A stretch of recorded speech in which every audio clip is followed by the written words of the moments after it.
welcome back to another Linux Gamecast Weekly, the show that covers the latest Linux gaming news, reviews, how-tos, and most importantly, whatever the hell else we come up with. This week, Steam curses up a storm. It's so bad it just might make you cry. Resident Evil 2 and My Linux ? Some psychopath is doing an HD remake in Unreal Engine 4, and you get nothing! Other than a 75% refund if you backed Nothing to Hide. Arrowhead throws down the gauntlet, and I demand satisfaction. Are you ready to get horny? No, I didn't stutter. And want to find out how long it'll take you to play through your Steam library? Prepare to feel bad. Van Helsing never came to Linux, but his long-lost cousin is here to fill the gap. Aspyr ports a 10-year-old game to Linux, and some people still attempt to excuse CD Projekt Red's behavior.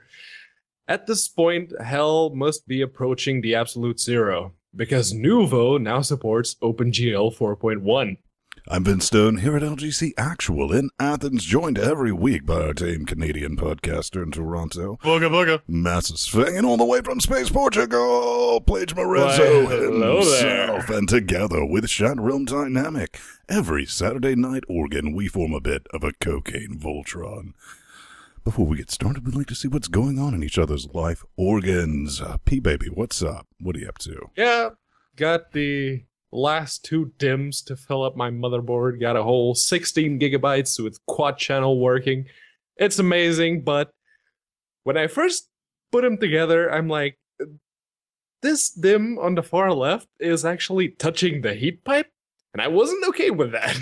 So I had to reseat the heatsink to move it to the side just a couple of millimeters, and according to the Android camera thing, I have 2 millimeters of clearance, so that's cool. Up next.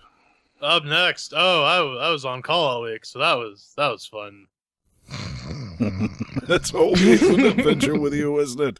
Oh man, I heard you got a bit refrigerated though. Man, it's ice cold. Picked up one of these deals right here, a mini fridge, or so I thought, because apparently 3 feet, not really what I was thinking it was going to be, because I was thinking like 3 regular foot organs. Nope, things are a little over a meter tall. So it didn't really go into the studio like I planned to, but it's right outside, which is a good thing. It forces me to get up from time to time. But not getting up, it's time for the horse to get down. The horse is being really, really foul. He just does not stop telling people to fuck off this week. It's our Steelers update of the week. And he prays. Oh my God. He curses. He curses, man. This is from Tot BWF, trying to say that 3 times fast. What is it? Well, basically I saw this in the show notes and it was like, fucking in-curses client for Steam. He's like, damn right it is. Features, supports both wine and native games. Steam and is, oh look, Arch! Put it right there with your packy mines. Basic usage. So, why the hell would I ever want to use something like this? I mean, I guess if you want to have something to not juggle between the wine Steam and the native Linux Steam, it makes sense. I guess it's kind of handy from that perspective. But yeah, that's exactly what he's trying to do. Really, curses, because I'm running so many headless Steam boxes these days that I just need to have a curses client to fucking help me out. Well, it kind of makes sense if you actually crack open a task manager if you have Steam running. It's usually using around 400 and 500 megabytes of RAM. Sure, everyone's got plenty of RAM nowadays, but it's still draining a lot. And with the end curses, it's just a little bit. So it makes sense. And this way, you don't have to have both the Wine client, which is a memory hog of its own, with the Linux client. Makes sense. Oh, I don't know. I was just thinking this would be a fun thing to like stealth install on your friend's machine, SSH into his box, and just start random games when they're trying to do something. Let's just, for his sake, I hope he has some fucked up X configuration where it's not on screen 00. But anyways, I'd like to introduce you to a little site. It's called Your Money Is Gone and You Should Feel Bad.com. Otherwise known as howlongtobeatsteam.com. Basically, it goes through your library, tells you, and analyzes how much you've played, compares that to just standard metrics for how long a game would last, And then it tells you this is how long you're going to have to actually play consecutively in order to complete your Steam library. Because as time rolls on, and all of us have to deal with this, we just buy games because they're on sale and then never play them. And then complain that we have nothing to do and we're so bored. And 2015 is an amazing time, and I just never thought I would be sitting there having that perfect experience of I have 319 games and nothing to play. Yeah, for me, it would take me nonstop, 24/7, theoretically speaking, in order to 100% all the games in my library. I would have to sit right here and play games for a year and a half. Well, I can definitely say never buying any Windows games. I've only had Steam since it was on Linux. Mine tallied in at 1 year, 3 months, 3 weeks, 6 days, and 9 hours. For if I were going to complete everything with all achievement, 1 year, 1 month, 2 weeks, 6 days, and 12 hours, just to beat the game, it would be about a month and 6 days. So, or month and a week. So, No, I mean, 6 months and 5 days just to beat all the games. Definitely not too bad, because I absolutely have games that I've never played. You know, Spores! But throw the gauntlet. This. And remember, it's because Arrowhead loves you and you deserve this. But they have a big announcement. They're saying, we're creating Gauntlet Slayer Edition. It's going to be the best version of Gauntlet ever. By the way, we're canceling the Linux port that we took money for. Goodbye. Have fun. You deserve it. We're focusing on the PC. And by PC, I mean Windows, because that's what all personal computers run. Okay, and the PS4, apparently. Number one.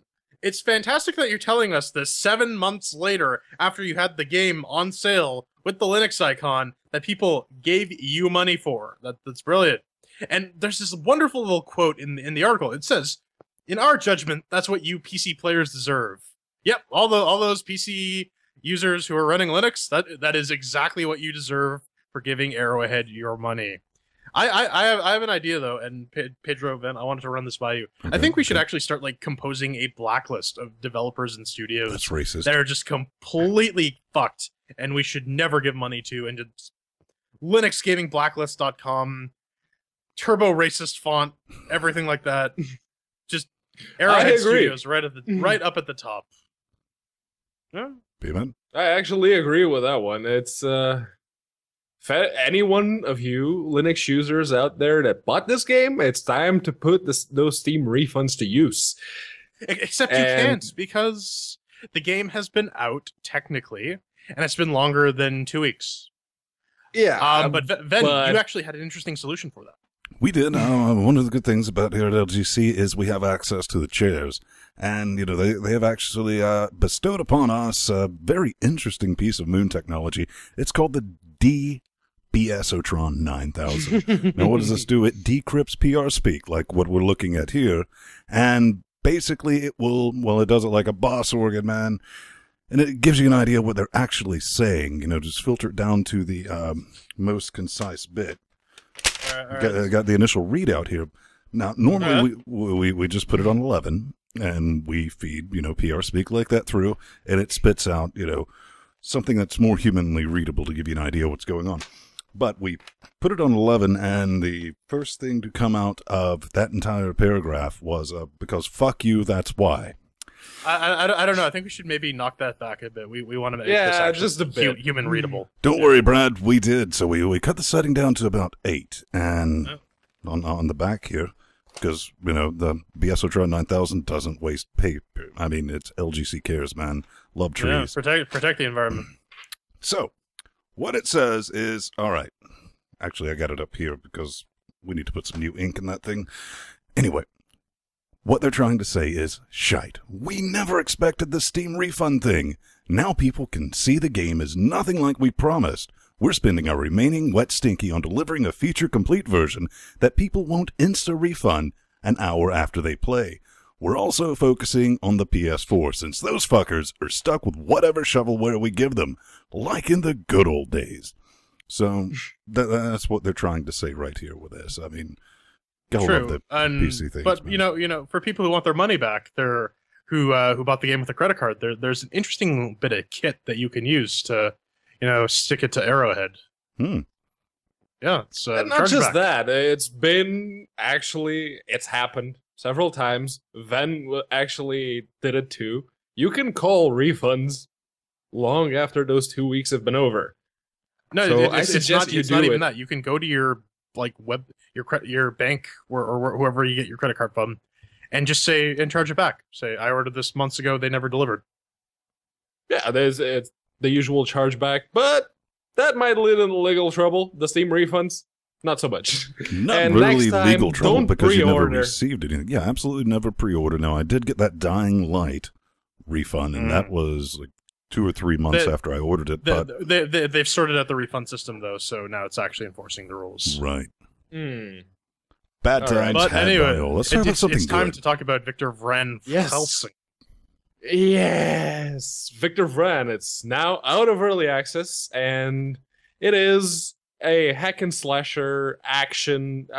I hesitate to call it an RPG because there's not much in the way of story. It's just like you go through the levels and you kill things. And once everything is dead and you're the only one left standing, you progress to the next level. It's as simple as that. And it's currently out. It costs usually $19.99. But you can get it on sale right now until the 31st for 10% off. And if you if you saw the Van Helsing games and you wanted them to come to Linux, well, this is the game you're looking for. Go on. All right. I was going to say, full disclosure, they sent us some keys for this billions of years ago in the future's past. It's the same guys who did Tropico, actually. It's Indeed. It's Tropico Engine. And it has been interesting to watch this game develop when it first started. I was like, it's all right. Then every update was just a massive update they would do every single time. And now it's basically feature complete. If you want to play that Valhensi, it's not really a clone. It's kind of like that, but it runs perfectly. We'll definitely be throwing some chairs at that in the upcoming future. But if you really want to get an idea, there is a players Jordan idea, and what is it? We did that on the Busted Ass Early Access show. It was a version of the early access that was pretty close to feature complete. It was Actually, no, it was just before they did the level reset. But anyways, no, it is definitely a very fun beat 'em up, and you should buy it. It runs flawlessly under Linux from day one in early access. It was pretty freaking awesome. So it works really well with controllers. Even the Shield controller was detected properly. Good on them. No, it works. It works great with the PlayStation 4 controller as well. I'm very impressed with it. I would say just go buy it. Indeed. Don't wait for our review. We'll cover it. But here's something I might not pick up. That's the Talos principle. Road to Gehenna. Gehenna. What is it? You never heard of it? Well, you know the Talos thing. I mean, a lot of people was like, it's a spiritual journey throughout. For me, it was like mediocre type puzzle game where you play as a robot that likes cats. Hey, cats! That's the thing. People like that. And well, they got some DLC. What's this going to clock in at? $15. Yeah, Brad's got a price on them. It's actually I love these Crow Team guys. Mostly because they actually do proper regional pricing because it's only €10 here. No doubt. What is this? What does it do? It adds just a whole another whack of puzzles and some additional story stuff. I mean, like for the size of the content you're getting, I would say this is probably a good example of good DLC. It's a proper expansion pack. I really, really, really need to get around to finishing the Talos Principle because I actually really enjoyed that. You and me both. I really enjoyed it for what it was as a puzzle thing. I just being perfectly honest, couldn't get into the whole story aspect. It was like, shut up. Yeah, I'm somewhat interested to see where it goes. I still have the fact that when I started playing it, roommate just immediately runs in, Jordan, stop playing Christian games. Well, technically Hebrew games. Technically Mormon, but let's not get into that. Let's get into the magic circle, though. Oh, man. Wow. This kind of came out of left field. I didn't know about it. And P-Man showed up, and I was like, Magic Circle, that sounds like a boring-ass game. What is it? In the dark-looking comedic story, you're the hero of an unfinished fantasy game, and your designers have failed you. Steel power, blah, blah, blah, blah. We're going to get more into this during the CHAIRQUISITION. It's currently 19.99. You kind of play through the game as a player stuck inside a game that's being developed and having issues getting funded or run. I mean, you only need 4 gigs of RAM and 2 gigs of hard drive space to play it, so that's pretty good. No, it's brilliant, because right now I have... where is this dim? There we go. More than double the system requirements. Just tape that together and install it. Yeah, just fucking strap some duct tape on there. We're good to go. You know, something we need to start doing is getting more active in the Steam forums, and every time we see something like that, we all should start submitting pictures of a hard drive. It doesn't run! Okay, so what do we do with the Flibbit ports? Do we just print out the source code for glibc? That's it, baby. That's all you got to do. Though, to be fair, it still actually runs. To credit where credit is due to FFA, so... Aspyr's back! That I'm willing to bet this was Aspyr's big secret port that they were promising. You mean the worst kept secret since ever? Yes. It's Knights of the Old Republic 2! Game that originally came out... No, I'm sorry, I misread that. It's the Sith Lords. Yes. It originally came out in the US in 2004, only came to the EU in 2005, because apparently we're living in the past. But yeah, you get to play a Jedi Knight, Counselor, Sentinel, whatever you choose, that was exiled and cut off from the Force after the Mandalorian Wars. And if you remember this game back in the day, it was buggy as shit, as most Obsidian games tended to. Obsidian games back then were really bad.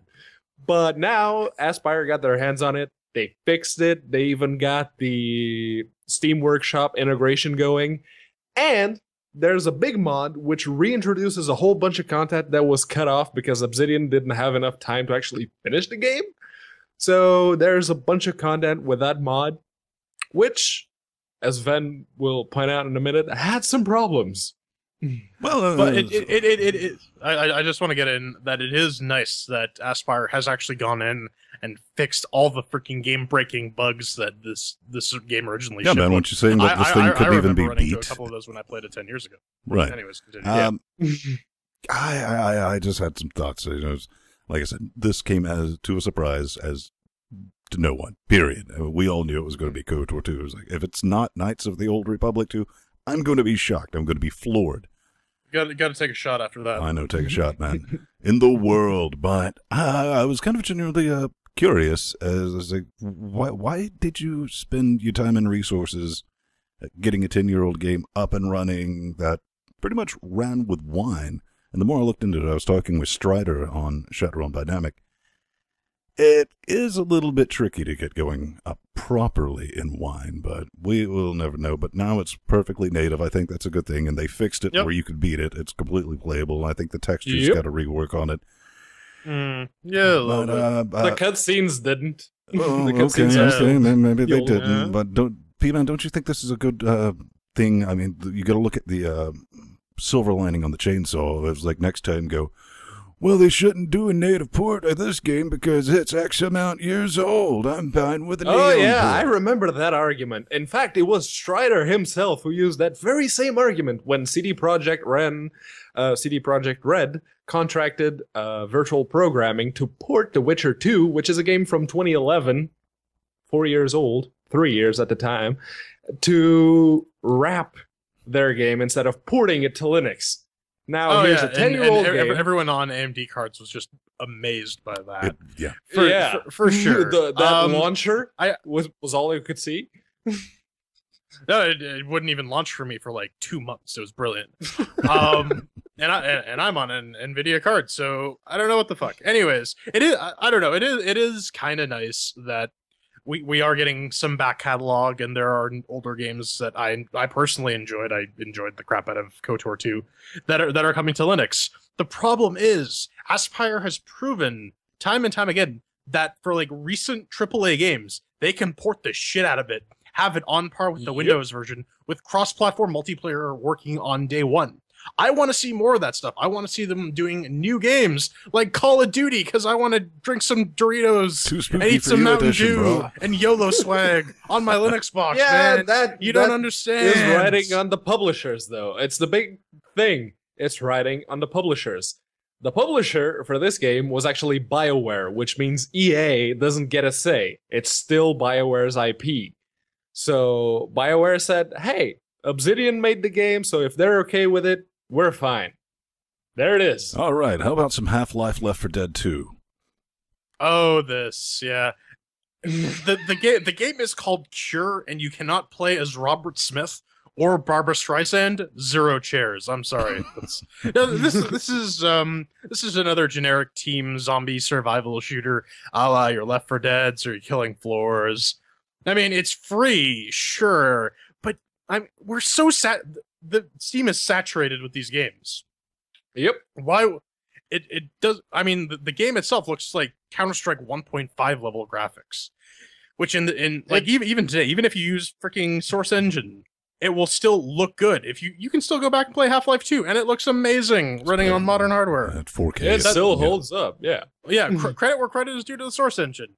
This is just a free game that's been done to death that I don't think is really worth anyone's time. No, if you're going to make a game like this, at least have some sort of creative twist that differentiates it from the herd. This is like literally paint by the numbers zombie survival shooter. I mean, if you're doing something that's generic, you definitely need M. Night Shyamalan Ding Dong at the end for that twist, right? What a twist! Yeah. But the whole Half-Life 2 assets with the Left 4 Dead zombies was taking enough of my OCD checkboxes that I'm not going to touch it. And it's in early access for a mod. Oh my god, my ribs are in my eye! I'm you from the future. There's no time to explain. If that little quote doesn't tell you everything you need to know, you weren't around when Newgrounds were a thing. This was a game that was originally a Flash game. It had a very, very grim story. You can actually read the postmortem time thing on Gamma Sutra. There'll be a link in the show notes as usual. But it's now on Steam. It's in the Unity engine. They reworked everything. Yeah. Stevos? Question mark?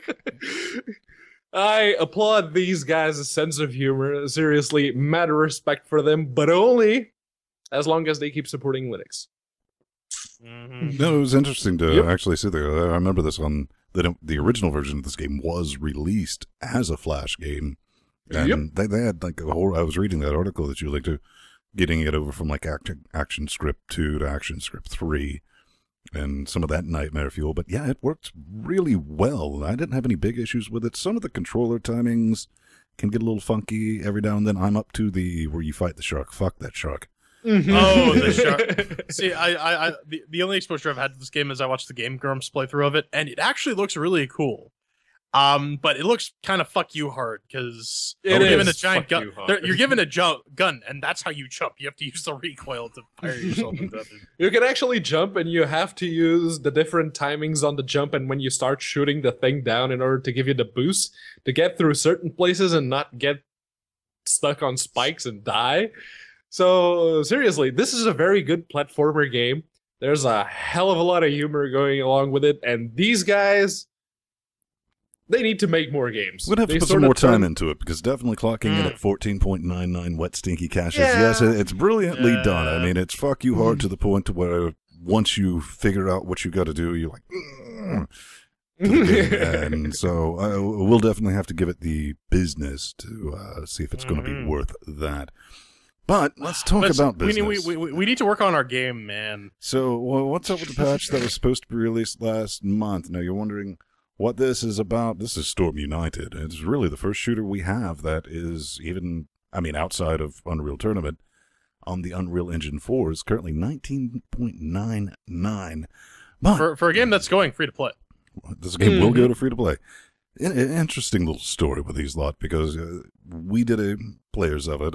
We were the only 3 people playing, and now No, there are two other early people access playing. busted They tried ass to join our game. That's correct.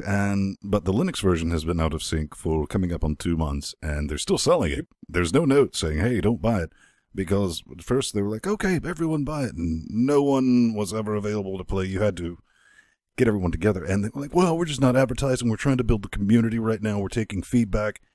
Then they went to the Chinese Game Expo. I forget the name of it. Somebody of questionable intelligence backed them, and now they're like, "Fuck you all, we're busy. Shut up, community. We're dealing with business stuff," because apparently they don't understand that, well, the game is your business, Brad, and you're just shitting all over the people who gave you 20 wet, sticky caches, and there's now that they have financing, they don't give a damn. I mean, this is a textbook way of how to fuck up your brand. Since that launched, now they're just, fuck off, we don't care. And actively selling 19.99 wet stinky cash version of a game that is busted and empty. Even when this thing eventually launches as free to play, which I'm guessing they'll try to sell hats, decals, cats, who knows? That Logos. The internet doesn't forget, son. The internet does not forget. And they are going to dogpile on your ass. I don't think it's going to go free to play anytime soon. Well, until because they they're run out of making money now. They're making money now. There's no way. No. They were given money. They were back. They're financed. Yeah. Yes, but they're getting money from people they're going buying to ride this game until they run out of money, and then they're going to start going free to play. There's no way actively they're getting 19.99 right now with Steam refunds in place. When you log in and you see, hey, maybe the first day no one's playing, there's no bots at all, so you're just stuck in an empty server. Maybe the second day you try to play it, you can't put an hour or 2 hours into this game and let you just like running around levels shooting at the sky, man. You will get your refund. Yeah, and on Linux, I love you how will get your refund. Indubitably.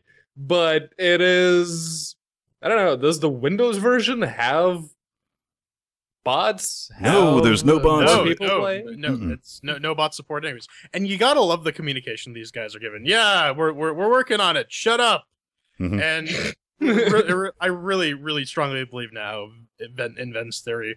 They have no idea what they're gonna do. This thing is gonna fizzle, and yet somehow they expect it to be profitable. But sometimes you got to learn things the hard way. The Force guys learned things the hard way, and now they're not gonna make those mistakes again, or exist as a company. I don't remember. Anyways, let's take turns. Five Live Studios no turns anymore with Satellite Rain. It's a tactics real-time strategy game that seems to take a lot of inspiration from XCOM and Fallout Tactics.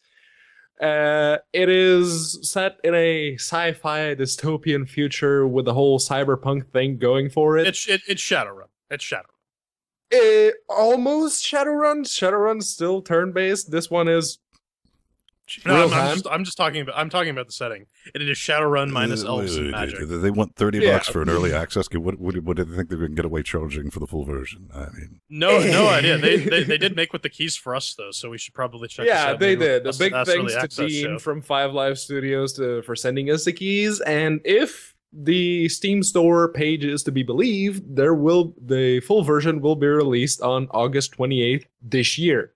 So we're working on it, guys. Just leave us alone. We got to focus on the game. Up next, open source drivers leap ahead by an insane degree, and we discuss why several months later paid mods on Steam were a bad idea.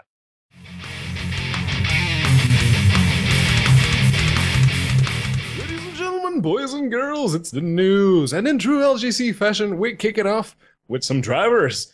This week, it's Mesa. Apparently, drivers that actually work? Oh my god! Yes. On the 22nd, there was actually a commit that introduced tessellation support for Mesa, and it actually affects a bunch of different OpenGL extensions.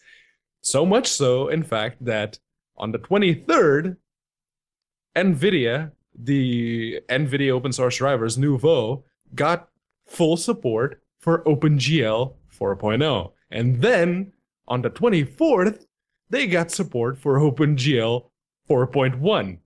It's like, even Intel and AMD, which have entire teams within the company dedicated to making the open source drivers work with their hardware, still do not support that. The 5 or 6 guys around the electron microscope figured it out before them. 3 people at Red Hat. Literally 3 people at Red Hat. Okay, 3 people. It's even less than I thought. And I think there's a dog there that shows up on alternating Tuesdays. But yeah, Nuvo now supports OpenGL 4.1, so long as you have the currently up-to-date Git version of Mesa. Yeah, I actually recently Radeon SI had completed OpenGL 4.1 support as well. Yeah, but they don't support still no OpenGL 4, so that doesn't matter. So it really doesn't matter. But I mean, soon it'll still be like maybe 10-20 years down the road, but one day when you're building a Linux PC, you can just buy a Radeon card and say, I don't really feel like fucking around with drivers these days. I'm just gonna buy a Radeon card, and it'll work. And everything will work. I'm still holding my breath for the R600 drivers to get full OpenGL 4 support, because now I'm the schmuck on LGC with the Radeon computer. I still have my netbook. My netbook has an R600 APU. Let's talk about Skyrim paid mods, the controversy. Oh, yes. This is from GameSpot.com, and of course all these links are going to be in our show notes. You can check that out, LinuxGameCast.com. Anyways, there is... Honestly, this is a puff piece. There's not really much of substance in this article, but they're talking to Bethesda, and they're saying, well, what went wrong with paid Skyrim mods? Well, it really doesn't make much of an attempt to look past the whole, oh, people didn't like the cuts. How about the rampant content theft? How about not consulting modders and discussing what they need out of a solution before they implement this? And actually, worse than that, they outright said there would be no curation on the mods. So yeah, everyone was just ripping other people off. Failures on multiple levels. These guys seem to be hung up on the whole, oh, modders only take 25% of a cut. Well, that's what the cut is on Steam Workshop anyways. Yep. So, I mean... You're not expecting millions of dollars, are you? That's a bit unreasonable. But ultimately, what this article speaks to me tells me is that there is a failure to even consider what went wrong besides the community losing their shit. And Ben, you bring up a good point. You care to go into that? Well, I'm just like looking at the situation. I was reading over that piece. I completely agree with you that it's just a puff piece. But, everybody was wanting to be quick and hate Bethesda. Oh, they're evil and taking all the money and everything. That one say, well, I completely and firmly place 100% of the blame on Valve. I place blame on Bethesda being stupid enough to go, yeah, that's a busted system. Let's try that. Because it can never work with Valve. And I'll tell you why, children, is Valve's complete hands-off approach to everything. Let's automate all the things. And that's not going to work with a system like that. I mean, not the next day. Like 30 minutes after that, people were pulling free mods. And now, they're $5 for a sword I created. And I mean, just stuff like just sorting through the countless amounts of bullshit. It might be a good idea. I have nothing against people getting paid to make mods. I mean, if it's their mods, and then they had the other issues of people using parts of other mods that were not paid in their mod, and it's just a legal fucking nightmare if you wanted to try to do it right. I don't think there is a way, at least I don't know, a way to actually make it work. It would certainly require some branding and some contractual loopholes. They'd probably have to change the Skyrim and user license agreement. It's a big-ass nightmare. But ultimately, failure on multiple parts, this article really doesn't go into it. But, yeah, it stands that it's a little bit unreal. That's right. Resident Evil 2 fan remake nears finish line. Free this summer. Well, let me tell you what they need to now that you're talking about it, it's not going to be. Come on. LGC cares, ladies and gentlemen. Yeah, I'm just waiting for Sony to bring the nope hammer down on this nightmare, but somebody has went through and basically did their own takeover. Probably be Capcom, actually, that brings the nope hammer down. That could be. Who knows? It's Capcom basically only this PlayStation game, so. But what you really need to take from this is this has been done with the Unreal Engine 4, which even if you don't know fucking all about Linux, it will export almost a completely working build just being cool as it is. So I've never played Resident Evil. Have you, Lot? I've played a bit of Resident Evil 2. It's sort of the granddaddy of survival horror. A lot of the tropes that we're familiar with originated here, so replaying it now, just because it's probably just a straight up remake, you're not gonna have your brain blown, but it's certainly an interesting experiment, and I'm actually still looking forward to that Unreal Battlefront thing before it gets taken down. I think this is one thing to before this gets taken down. They were originally using the Unity engine, and Yes. they got a taste of Unreal. Oh man, that's like a real game engine. Let's use that. I think we'll see more of that. Pedro, are you excited about this? Yeah, just to correct, Jordan said that this was the granddaddy of survival horror. That was actually the first Silent Hill, which was also that was Konami, not Capcom. But yeah, I don't actually know how Capcom, how finicky they are when it comes to when it comes to their IP, and they haven't pulled the plug yet. I don't know if an article on Eurogamer is going to spark them to do that. I don't know. This is what tends to happen, is that these projects sort of hum along under the radar, and then someone in like mainstream gaming media comes across this and like, oh, this is really cool, and then the lawyers on Capcom or Nintendo or whoever's side wake up and they go, what's that? Yeah. What's that? I smell a lawsuit. It's not even that. I mean, if you have a trademark on a game, you are legally required to defend it. So that is Yeah. true, or you are liable to lose your trademark. Mhm. We could talk about the whole bullshit that is U.S. patented trademark law, that's the different podcast. That's the after show. Up next, though, Satellite Rush. If you ever want to play a fat middle-aged man fighting aliens, this is the game for you. They still have their Kickstarter going right now. They have 24 days to go. They're looking for 18 grand, and they're maybe about a third of the way there, 5,800. But it's a twin-stick shooter / roguelike, where you go through and you have different guns and you fight and kill aliens. They do have a demo, which is why we're actually talking about this. It works. It runs. It's a Unity game. One thing I did notice, did any of you guys actually give it a shot, or? I didn't have time to familiar with it. No, I just looked at the graphics on the Kickstarter page and I'm like, it's Unity 2D. No, it starts off with the developed with Unity Personal Edition, so that's always what it is. It has the Unity screaming to fuck you. I mean, like the PlayStation 4 controller works with it. One thing I noticed though is for a twin stick shooter, the shooting is just very, very slow. It goes 1, 2, 3. You can't even hold the stick down. You have to keep flicking it for the bullets to come out. And then you just die. I played about 10, 15 minutes of that. And I'm like, yeah, no, let's put this down. But I mean, they made with the demo. Good on them. You can back them. They're on Kickstarter. Links in the show notes. They got 5.8, and they need 18,000. So so they're about a third of the way there. Yeah. So They still have 24 days. They might get it. hot. Oh yeah. I don't even. I honestly came across this for something completely unrelated. I saw it. I'm like, oh, this better fucking be on Linux. It is brilliant. If this is to Shadows of Mordor. I can't even think of an analogy. It's basically Shadows of Mordor, where instead of killing people, you fuck people. This is an orc dating sim. It's on itch.io. You can pay what you want for it. It's in a very, very early state. They're improving it, but it is a visual novel / dating sim where you try and seduce orcs, and this is just brilliant. It speaks to me on thank you, Dr. Baker. Stop! My penis can only get so erect. But yeah, I was actually looking at the game for this page, and I'm thinking orc dating sim visual novel style, and then I saw the orc moves. Yeah, I can deal with that.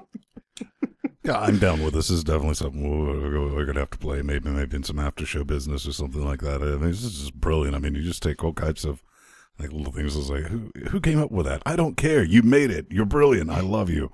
You're a fantastic human being. And it's on Linux. So Yeah, it's on Linux. Keep it going.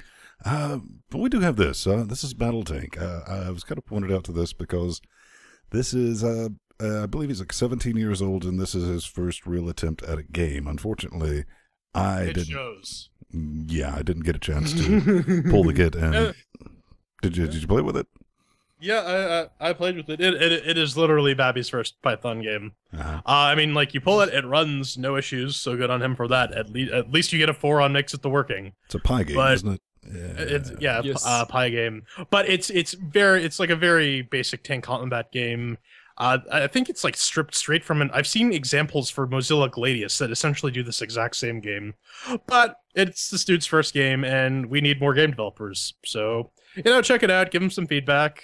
Maybe you want to help him out with it. If you're maybe a young game designer yourself and you want to work on a project with someone, give them this guy a shout. You're going to have to excuse the poor English in that game, as he says so very eloquently on the GitHub page. Please report all. Please excuse any untranslated text, as this project was originally on Spanish. Please report all errors that may occur due to the translation process. On Spanish, that sounds hot. It can be. So I'm sorry, caliente. Muy bien. Very, very. But you lose. Good day, sir. I know, right? Thanks for everything. Actually, this is an update just released on the 18th. It's bittersweet news. After 2 long years, I finally put down Nothing to Hide. It may be over, but parts of it will be reused and reborn in my future projects. Here's a long-term post-mortem.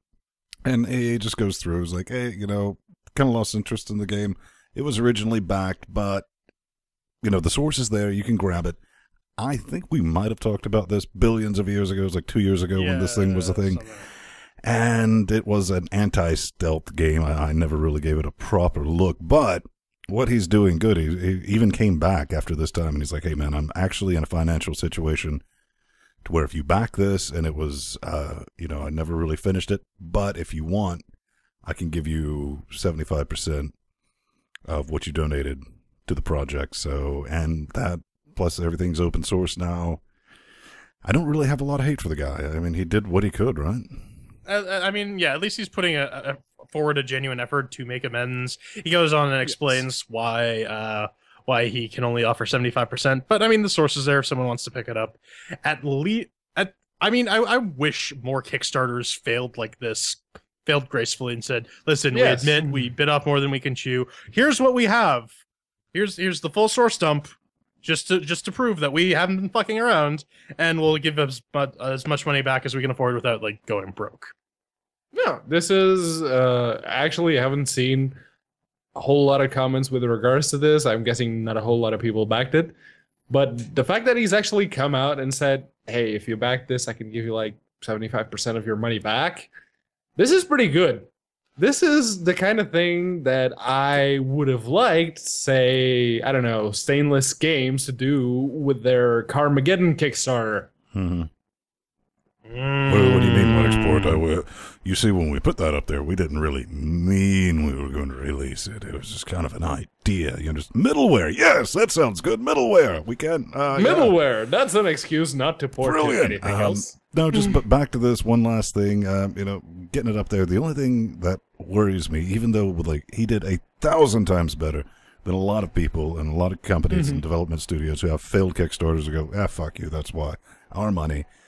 Is the only downside to that, and this is kind of across the board, is it's like, well, in my next project, I'll be able to use that. And I hate to say it, my first thought, Oregon, when I hear that is, good luck getting another thing funded, Brad. I mean, yeah, you're not going to get any more money from people.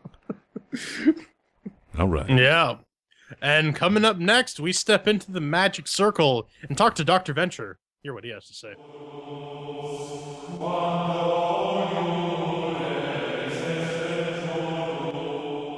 In many Chairquisitions, the game itself enters our arena, and we judge it, and the chairs judge it. But in this case, we are entering the Magic Circle. It's a game by Question. That's what they're actually called.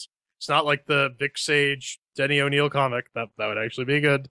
It's on the Unity engine. You can pick it up for around $20 depending on your regional pricing. And what is it? In this darkly comedic story, you are the hero of an unfinished fantasy game, and your designers have failed you. Steal the power of a game god, trap their creations, swap behaviors and body parts. Sounds like a regular Tuesday night. So, Magic Circle faces the CHAIRQUISITION. 1 chair means that it's garbage, 2 chairs means that it's meh, 3 chairs means that it's pretty good, and 4 chairs means shut up, take my money, it's amazing. We also have our categories of Doom, mixed with the working shiny sounds, controls, and fun. And if you don't know what they mean, then you are functionally deficient, and we should get into this. Then, does the game make with the working? Brother Sway. Before we get started, Ven has added a drinking game rule temporarily. Every time someone mentions hack and slash or Double Fine, take a shot. Or it's Pedro, whoever. Well, it's been a while since I played hack and slash. Anyway, how does this make with the working? On the 980-powered 4K displayed octa-core box of business running Ubuntu 14.04 LTS. Kind of shocking. I mean, this is the Unity engine, correct? Yeah. Yes. So even at 3840 by 2160, using a 980, mind you, I was able to get a constant plus 60 FERPs experience, completely playable. Some places it'll dip, but it'll still do that at 1080p, believe it or not. Really, the only issue I have with this is fucking load times, Brad.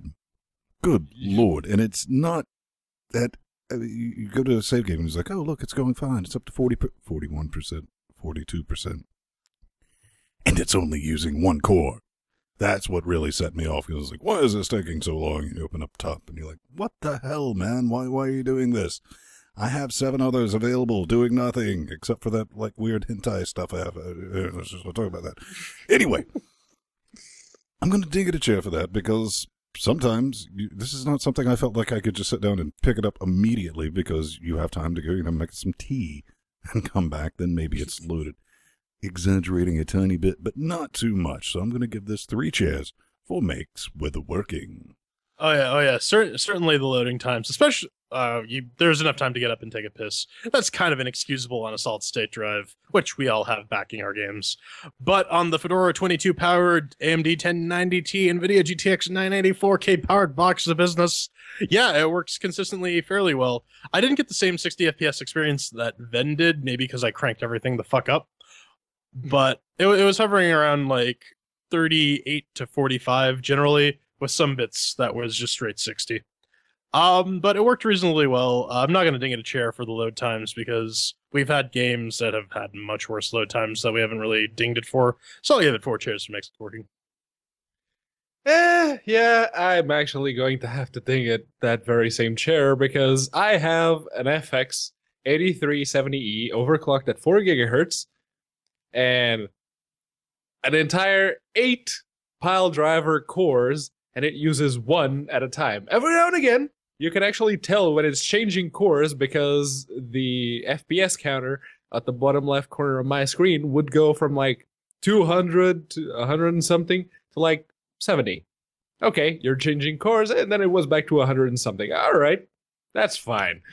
But yeah, I don't have just the 1 SSD backing it up for the load times. I have 2 Samsung 850 EVOs in RAID 0. It has no fucking excuse. What's RAID 0? I've never heard that terminology.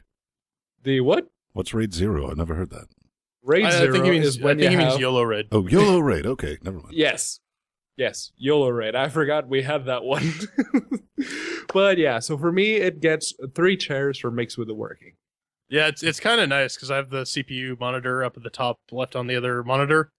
And I'm like, why is it so low? And my CPU fan is freaking the fuck out. Oh, yeah. So that's 3 chairs from Mix with the working.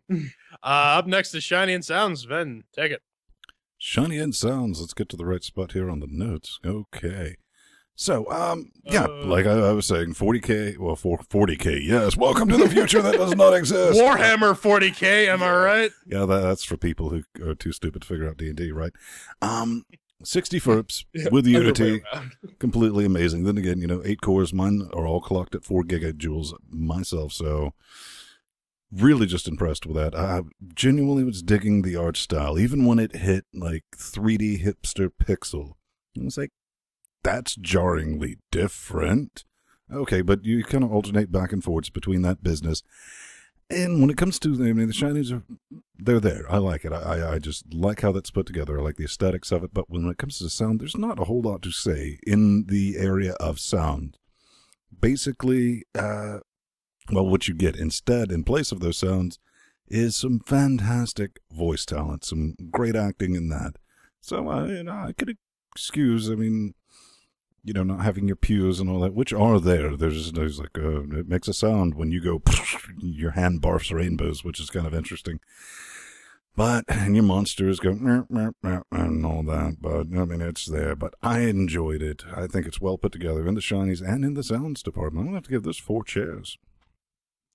Yeah, I mean, certainly the voice acting is top notch, and the writing is good enough to back it as well. You got James Urbaniak, otherwise known as Dr. Venture on the Venture Brothers, playing the lead designer. Ashley Birch is playing the QA tester, and there's some other woman whose voice I don't recognize. Apparently, according to IMDb, her name's Eva Ladare, though I don't know. Anyways, the art style is also really, really cool. Honestly, I think just because you can take creatures and stuff from the hipster pixel world and bring it into the 3D world, it provides a really interesting juxtaposition as this sort of game that's at war with itself. I'm not quite 4 chairs. It's not completely mind-blowing in the looks department, but it's damn close with the sound, so I'll give that 3 chairs. Yeah, it is the second Unity game, which I'm never sure if it's just the engine fucking up or if it's actually on purpose. Since I'm in a good mood when it comes to this game, I'm just going to assume that just like hack and slash, it was intentional.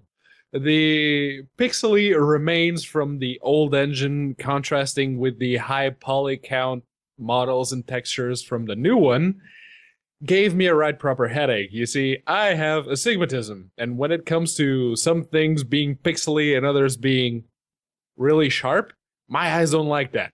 It gives me a really, really nasty headache. So you don't watch a lot of Japanese porn, do you? Not a whole lot, no, unfortunately. But I actually managed to finish the game. My eyes just glazed whenever there was that dichotomy going on. But the voice acting in this game is fucking spot on. It's... In all things in life, it's better to stick to what you know, and when what you know is to talk about video games, if you have a game that's satirizing the entire video games industry in like 3 or 4 hours of gameplay, and you work your voice acting around that, that's amazing. I still have to think in a chair because of the whole pixely versus non-pixely mess, but it's still a very solid 3 chairs. Yeah, eye stigmata will do that too, especially when you're shooting blood out of your eyes. It's brilliant. Up next is that's 3 chairs total. Up next is Control. Well, this is your standard gerbil keyboard input fare, man. Nothing really unusual to report about that, and what kind of blew my mind, we'll get into it a bit later, but full X-Clone controller support, completely playable with this. I'll explain a bit more about that later on. No issues. I mean, even when you're playing with your gerbil and your keyboard, everything's logically mapped out. I didn't even bother to try to reassign anything. I was like, oh, that all works, and, it's the bee's knees. So here we go again. Look at this. Another 4 chairs. All right. Yeah, no, it's your standard WASD first-person shooter fare. Nothing really wrong with that. The only thing I'm going to ding it a chair for is and Ben and I will espouse about this at length in the fun section, but micromanaging your little party members is really, really tedious, especially when you got to cycle through like 6 or 7 of them, and you just want to, no, I want this one, no, I got to cycle through every single one, or I got to summon them all to me where they're all going to consume this 2x2 block of space and then hope I click on the right one. So I'll ding it a share for that, but otherwise pretty spot on. 3 chairs. Yeah, I had to create a specific profile in the Rocat Linux software for my mouse, because even at 400 DPIs, which is like the minimum it'll actually do, if I still so much as sneezed in the general direction of the mouse, it would still do a full 360-degree turn. It's stupidly sensitive. The slider thingy for the mouse sensitive doesn't seem to do anything.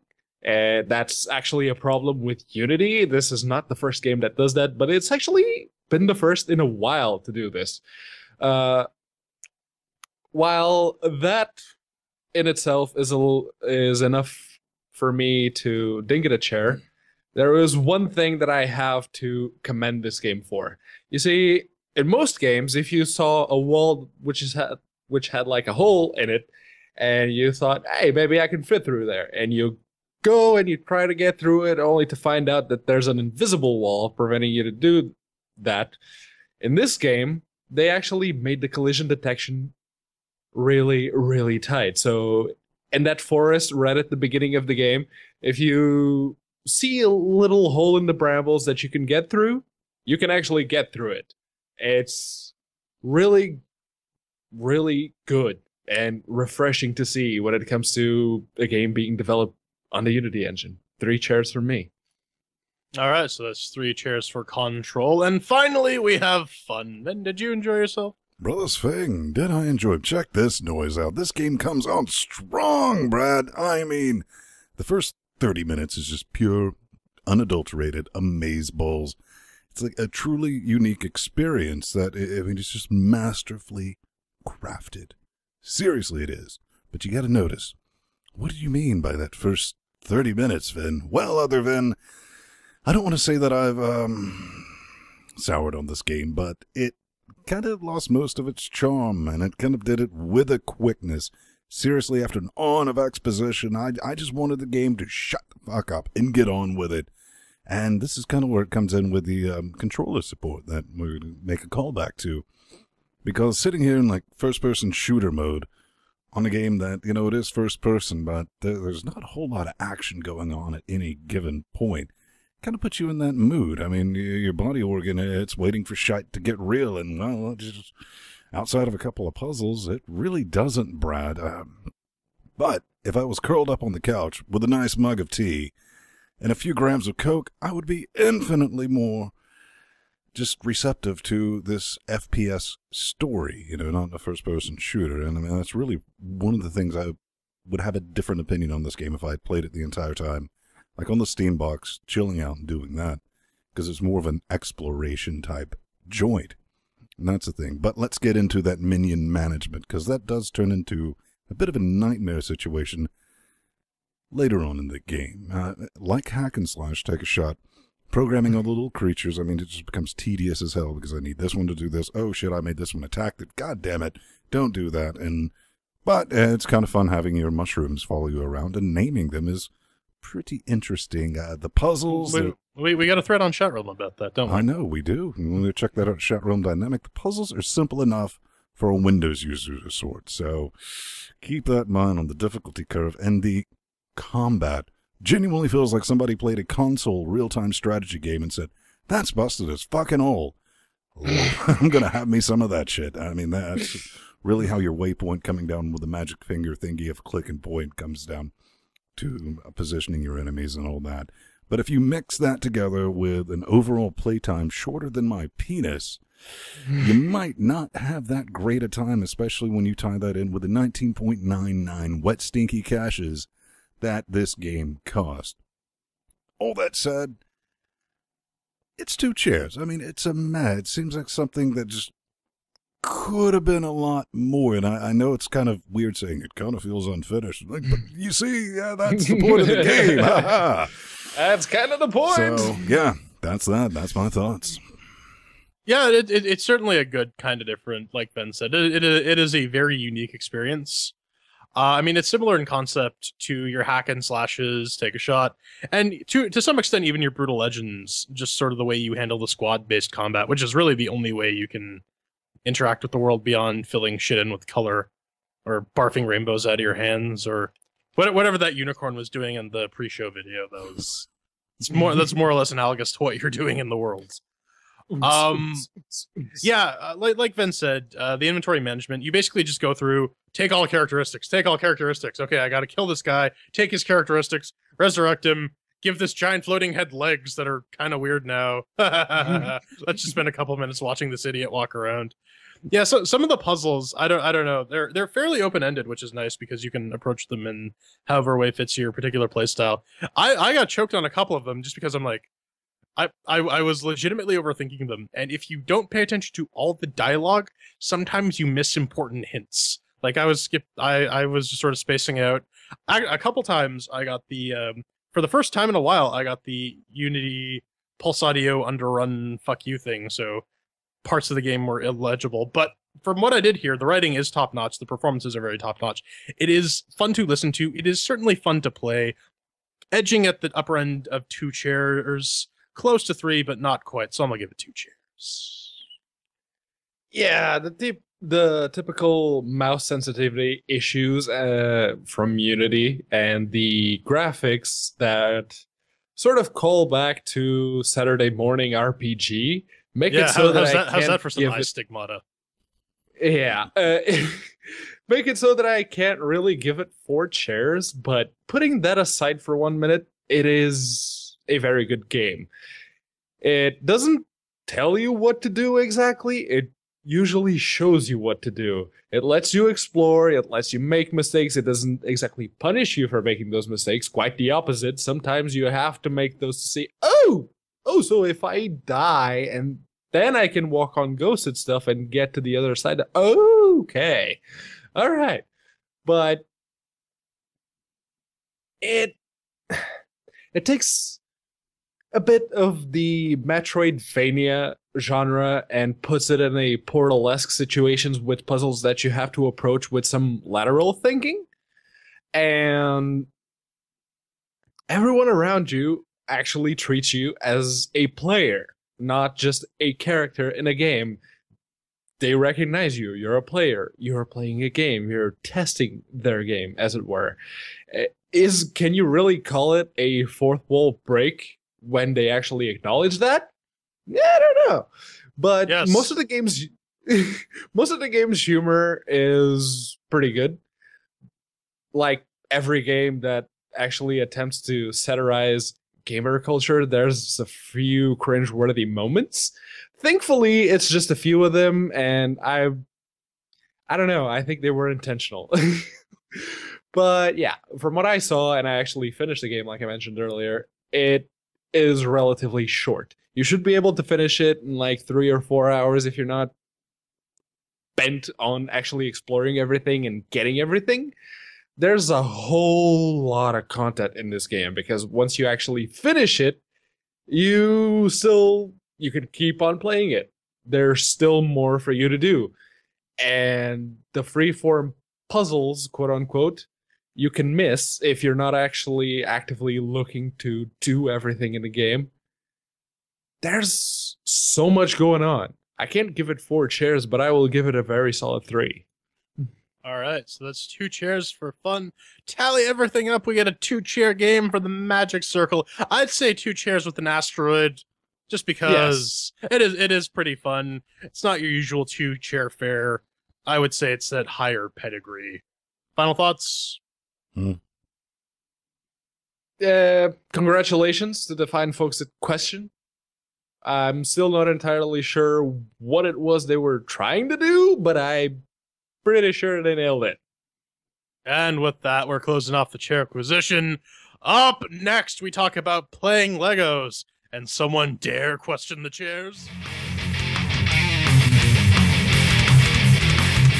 Ladies and gentlemen, boys and girls, it's the Hate Mail.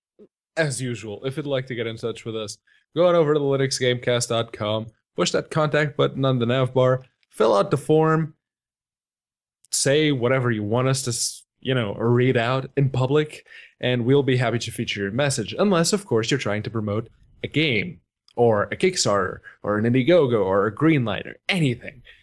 Because if you are, we're going to need either Steam keys, some demo, beta, prototype, alpha, whatever you want to call it. We have to play our game. Otherwise, we will not plug it. Sound fair? All right. So apparently we have some... You can sidestep that, though, if you screech on over to patreon.com/LinuxGameCast, and you can give us $3.50 an episode, and we will plug your shit. We may not. It may not be a good plug, but it will be a plug. It But will of course, definitely be a actually, plug. this is big news. Mango Chan, our longtime pal, Chatroamer guy, he switched his PayPal Mr. donation Mango! over to the Patreon, and now we have to record a Portal series. What the fuck, you insane bastards! We hate you. We love you. We don't even know how to feel. But now we gotta pump out a second Let's Play series. It's gonna be good stuff. And of course, all we really need is 5 cents a show. All we really care about is inflating those numbers. You don't have to give us a lot of money. We're happy with anything. Hell, if you can't give us money, just spread the word. Tell your friends. If you're a member of a lug and there's some gamers in the lug, point them in our direction because it's all good fun. We want more shatters. We want more chat rummies to troll us every week because that's how we derive our entertainment. But we got some hate mail. Yes, we do. James, he says, is there an explanation wrong there for the whole chair thing somewhere? No. It is a mystery lost to the ages. In 1,000 years from now in the past future, archaeologists will come across our archaic recordings, and it will be like the Nazca lines or those heads on Easter Island. Pretty much seems legit, man. You got to think, where you at in life, Brad? When, like, wait, there's people in wizard robes using lawn chairs to review a game. You see, then if you think about... And they're not on drugs? Also, yes, maybe, question mark? Anyway, maybe. Little comment. As soon as you start playing, like, serious thought, it was like, well, I don't like how you did that. I'm just like, think about the type of review you're watching, son. Yeah, pretty much that. How at all the chairs be thy name. Interesting pieces of new technology. Lawn chairs are awesome. That's all I have to say. But since we're sticking things together... Yeah, Lego, this is from the Mega Family Gamers, talking about the Lego review. They're saying, we actually play these Lego games, and after carefully watching many reviews and gameplays for this game, it is a no buy, and if we say no, it's a real no. Caps. Ben, we're okay with your opinion on the little ones. Well, that comes from a review of that, and we were talking about Little Timmy, and how... and all that business. I kind of looked this up. This is coming from his, child exploitation channel. Oh, yeah, where it's he a family that children. gets together and plays games. Well, what? It costs like $200,000 to raise a kid from 1 to 18. It's $600,000 if it's a girl. So you got to make that money back somehow. Yeah, pretty much that. It's just like when you're looking at this, it's like, when we say no, it's a real no. And I was like, dude, you got like as opposed to when we say no, we're just kidding.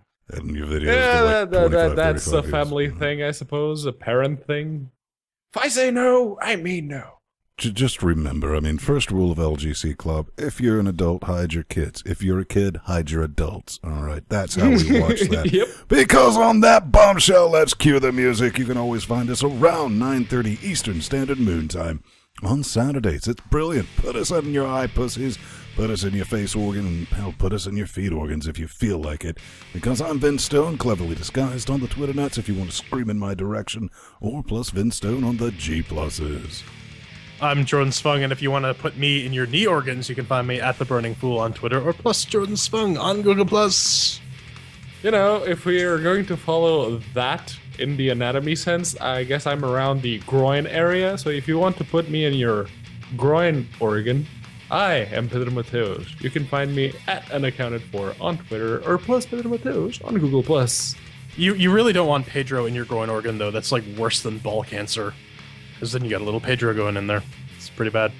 I guess at the end of the day, beautiful party people, all I can really say is fuck Gauntlet and they rode in on, man. Oh, yeah. Fuck Arrowhead. Seriously. Seriously, fuck Arrowhead. They can have a nice little room in hell right next to Real Player. Right down the hall is reserved, next to mine and Hitler's. They can die in a fucking fire for all I care. But it's for your own good, citizen, because you're a PC. You deserve it! 5 dudes.